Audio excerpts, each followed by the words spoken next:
yang curi, yang rompak, yang sakau, itu dipuja. Tapi yang kita coba jalankan program cara bersih, itu dicerca. Ini dikatakan zaman edan. Separuh gila. Tidak ada negara di mana ada simpang siur politik yang ribut, yang mungkin berjaya dalam bidang ekonomi. Yang kita anjurkan syarikat-syarikat swasta yang ada potensi sama ada melabur atau sedang melabur, Proton, Petronas, Insun, Sapura Energy, syarikat semiconductor, Topglove dan lain-lain. Mereka menyertai rombongan dan membayar kos. Itu menjadi salah. Jadi negara ini kadang-kadang kalau kita layan sangat, yang curi, yang rompak, yang sakau, itu dipuja. Tapi yang kita coba jalankan program cara bersih, itu dicerca. Ini dikatakan zaman edan. Separuh gila. Sebab itu saya katakan, dalam kerangka ini dan termasuk Konvensi Perkhidmatan Awam hari ini dan esok, kita tegaskan apa rancangan baru kita. Ya, masalahnya ada. Hutang masih banyak. Ketelanjuran dan rasuah masih lagi berlaku. Tetapi kalau ditanya saya, seperti yang saya tegaskan sebelumnya, apa dia keistimewaan dalam Gajah Mada ini? Adalah ketegasan pimpinan yang bermula di Jamaah Menteri untuk menetapkan setiap dana rakyat, setiap lulusan perolehan mesti melalui proses yang telus, tender yang telus, dan tidak diizinkan penyelewengan rasuah dan amalan menyalahguna kuasa seperti mana yang lazim dikenal di negara. Ini bagi saya bukan mudah. Dia memerlukan tekad politik yang jelas dan kerjasama satu barisan pimpinan. Kemudian dasar puluhan dasar yang harus dikenalkan supaya pelabur semiconductor dia nak tahu dasar kita mengenai semiconductor. Pelan perindustrian, transisi tenaga, digital transformation. Sebab itu mereka disebut Google, Microsoft, AWS, Nvidia. Betul dia dengar kita. Tetapi dia lihat apa dia dasar kita. Jelas atau tidak. Dan apakah langkah-langkah diambil menyusuli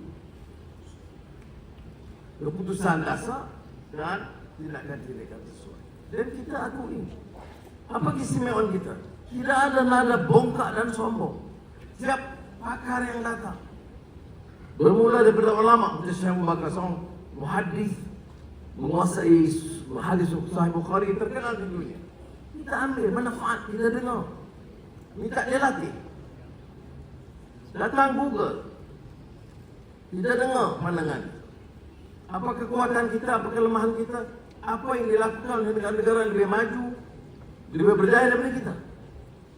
Yang sesuai, yang wajar, kita laksanakan. Kita ke Abu Dhabi, dia melihat kejayaan University Sheikh Zayed, Artificial Intelligence University. Kita pulang, ambil aja itu, sesuaikan dan laksanakan fakulti dan program AI. Maknanya kita ada sikap tawadhu, humility, taking knowledge that we have our limitations. We have to acquire knowledge and to understand the demands and needs of the time. Dan ini bagi saya sifat pimpinan yang perlu ada. Kita tidak akui atau anggap kita punya penyelesaian pada semua masalah. Tapi kita ada kekuatan untuk mendengar, menimbang dan melaksanakan. Dan kekuatan itu, kekuatan tekad politik, dasar yang jelas, dan penjawat awam yang cekap dan sedia terima kenyataan bahawa dunia berubah dan dunia memerlukan cara, kaedah dan tindakan penjawat awam yang lebih cekap dan lebih berkesan. Ini pasukan yang perlu. Anak-anak muda kita punya peluang. Sebab itu, pada Tibet, Senang cara berhemah dan hikmah tidak mampu, maka caranya memfitnah, mengaibkan. Ini pun belum cukup berjaya, maka dipermainkan isu kaum dan sentimen agama atau puak dan kenegerian dan wilayah. Sebab itu saya kena ingatkan, Malaysia ini tegak kerana ada sikap tolak ansur, kerana sikap memuliakan. Sebab itu dalam Madani ini soal ihsan itu penting, soal kemanusiaan itu, soal nilai dan akhlak.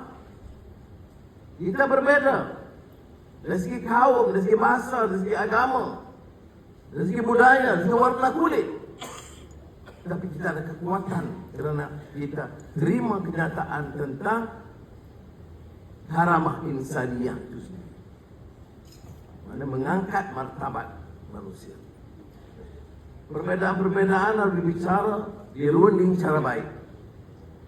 Siapa boleh hasut sentimen kaum, sentimen wilayah, mudah menarik, tetapi mudah juga memecah dan memperandakan. Tidak ada negara di mana ada simpang siur politik yang ribut yang mungkin berjaya dalam bidang ekonomi. Yang berjaya hanya menghancurkan kekuatan yang ada. Jadi sebab itu saya mahu hal ini dijelaskan. Pemahaman itu perlu.